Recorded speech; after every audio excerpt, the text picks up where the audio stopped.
name is Michael DeCata. I'm the CEO of Lawson Products. Lawson is a 66-year-old publicly traded company. We've been traded on the NASDAQ for 47 years. So the challenges that we're going to face in this year and in 2020, there's a broad range of them. First, we're focused on continuous incremental improvement, process improvement, staying contemporary in the use of our practices, processes, including human resource processes. But I think broadly, the industry across all industries is going to face several new challenges in the coming years. First, we're having to learn to manage in inflationary times, which is new for most people. We haven't really had inflation in 5 or 10 or 20 years. So that is a new set of skills that we're all across all industries learning.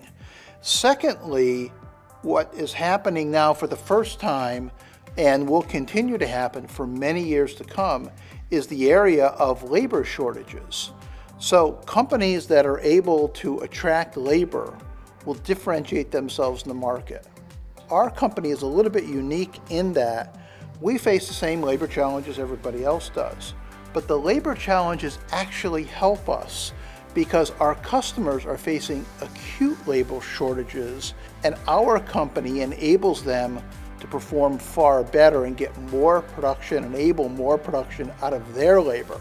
So that helps differentiate us. So what is a disadvantage in general is actually a huge asset for Lawson Products. I think the best business advice that I've ever been given is stay committed to continuous learning. And that learning can take many different forms.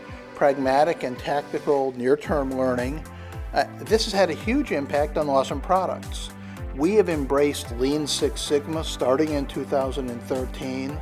We've also embraced an analytical orientation to how we make decisions. We've embraced contemporary human resource practices and processes. And all of those have had a very positive impact on Lawson Products. But at its core, stay committed to learning in many different ways. Everybody has the challenge of finding top talent. One of the ways that we find top talent is an internal referral program. It's been incredibly effective for us, and when an employee is ready to stand accountable and reference someone, that helps a lot. We also use social media, we use external traditional media. Customers are often great resources for us in finding top talent. So it's a broad range of vehicles that we use, both internal recruiters, external recruiters.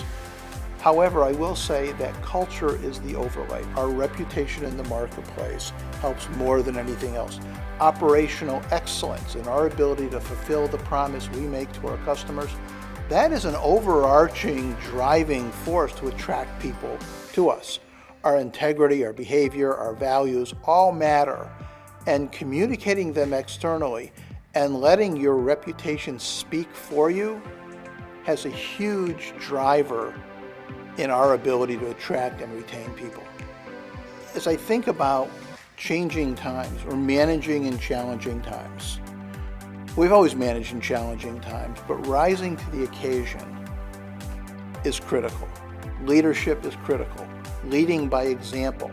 In my view, the CEO of a company has to lead by example. In my view, the CEO of a company has to communicate their values, their philosophy, and then they've got to demonstrate it every single day in every meeting without any exceptions.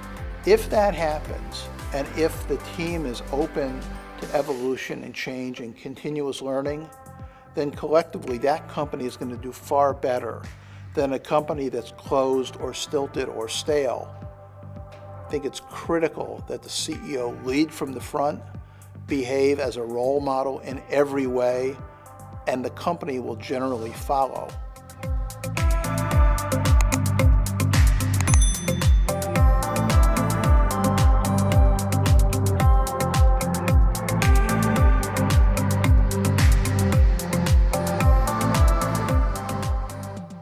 My name is Neal McNamara. I'm the co-founder of Virtas Partners. Virtas Partners is an advisory firm that helps our clients succeed in their most critical transitions.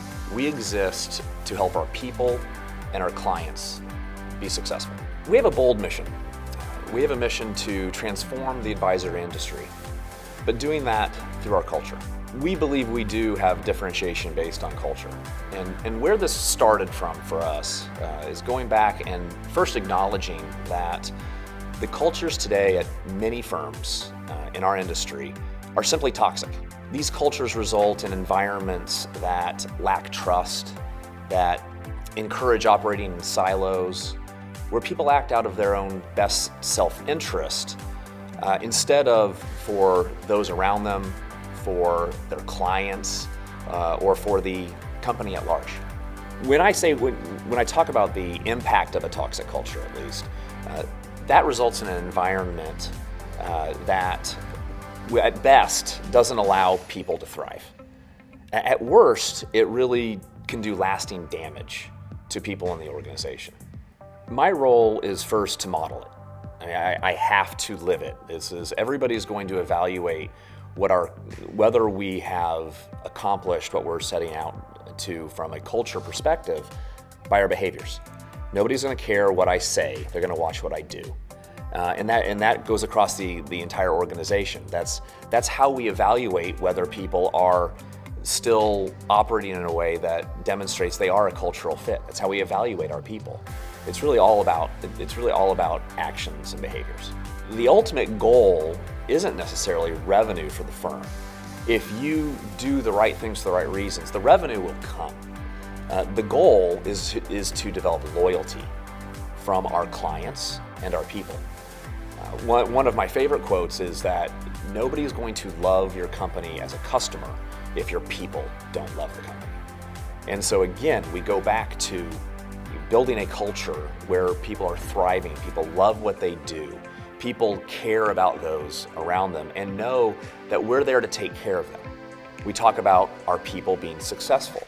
We care about each individual's success in their lives in the organization, and we try to structure a life within a business context that it will allow them to accomplish everything they want.